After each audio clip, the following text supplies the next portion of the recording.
In other words, you can ask the question the other way.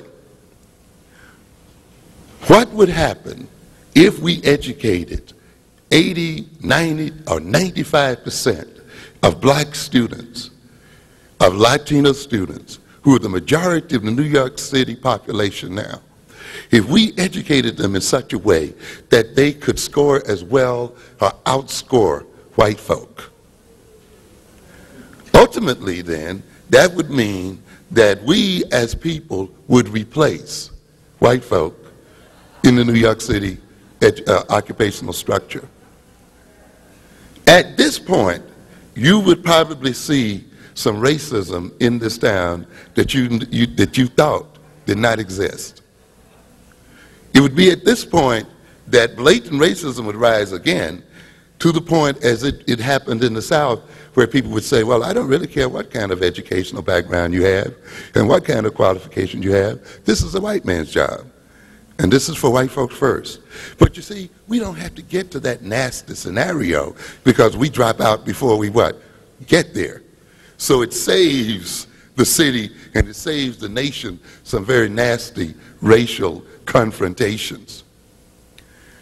That is one of the reasons I argue then that this city and this nation, as much as it talks about preventing dropouts, as much as it talks about improving the educational quality of our children and of our people, never seems to be able to do anything about it. It never seems to be able to change anything. So we have a lot of bleeding hearts about how we wish and how we are trying to see to it that our people are educated and that the disadvantaged are educated, and you get great news pieces about some great teaching method or some great educational approach that can resolve educational problems, but then after a month or two you never hear of the great teaching approach again. In other words, then, we have to keep in mind that it is not in the cards, as far as Europeans are concerned, for African people to ever be their equals.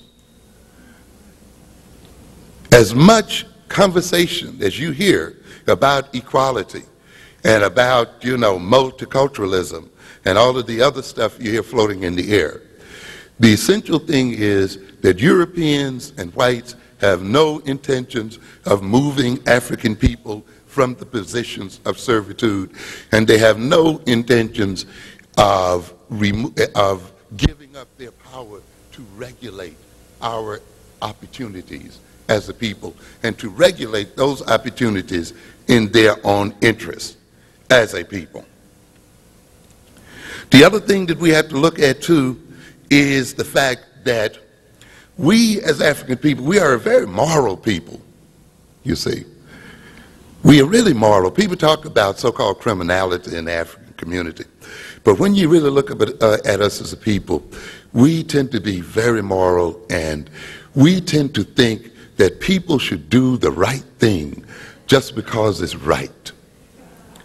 And if people are in positions of responsibility, they should just take those responsibilities seriously and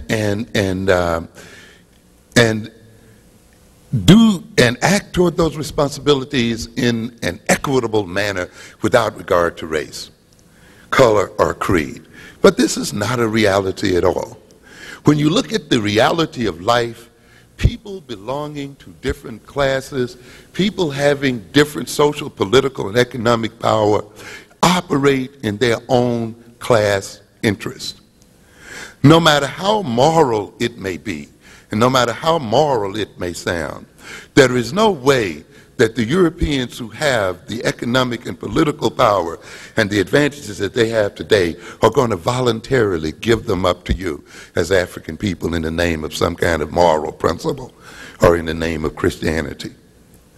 And I'm saying this because we think that professionals belonging to a particular ethnic group are going to overlook their ethnicity, that professionals belonging to particular class backgrounds are going to overlook their class background, and that they are going to provide equal opportunity for others. You must recognize, ladies and gentlemen, that class struggles and struggles between groups is a reality. You young people here today, I will assure you that by the time you get 80 or 90 years old, there will still be ethnic struggles. There will still be struggles between ethnic groups. Do not deceive yourself and do not fall for the propaganda that someday, some way, little white boys and little white girls are going to be holding hands and people are going to be measured by the content of their character. You got another thought coming. The struggles between races and groups, the struggles between classes and groups has been here since the very beginning, and they will continue to be here. The only people foolish enough to believe that such an age is going to come are black folk. And this is one of the reasons why today they're on the bottom of the class and economic and political ladders, because they actually believe somehow a miracle is going to occur where folk are going to look at them and not see the color of their skin. If you think that there's going to occur, you got another thought coming. If you're keeping up with the news today, if you're looking at what's going on all over the world, in Yugoslavia, where you have so-called ethnic cleansing operations going on, where the Serbs are fighting against the Muslims and the Croats and so forth. If you look at this situation, here are people who lived under Russian communism for almost 40 years. And under Russian communism, they were taught the ideals of classlessness, that there is really no difference in classes, that there should be no class differences, there should be no race differences, there should be no differences based on religion and so forth. And communism is about reducing differences based on class, religion, and creed. And the Russians ruled over Yugoslavia, ruled over Czechoslovakia, Armenia, and many other nations and brought them into what we call the Soviet Empire. Now, as soon as Russia fell apart, what happened? These groups fell into ethnic conflicts. And now you are reading and hearing about the ethnic conflicts that are going on in Herzegovina, in Sarajevo, in Yugoslavia. Even if we look today in our homeland of Africa, we will still see struggles within our African nations between ethnic groups. Ethnic struggles and class struggles are realities. And until we recognize that these are realities and they are realities that we have to confront and deal with, we will be victimized by the realities that we seek to deny. And to a great extent, the thrust of this country has been to get us as an African people to deny reality, has been to get our youth so caught up in music, and so caught up in clothes, and so caught up in wishful thinking, and so caught up in multiculturalism that they will not recognize the realities that are going on in the world. As I often tell college classes, you talk about multiculturalism in the classroom, and you're singing other group songs, and you're learning to respect other groups and other races. And I ask then, where are the multicultural grocery stores in your neighborhoods? Where are there blacks and Koreans owning the grocery stores? Where are there blacks and Koreans owning the vegetable markets? Where are there blacks and Latinos owning stores and businesses? Where are there blacks and Arabs owning? Where is the multiculturalism that you talk about so much in these schools and in these colleges in real life?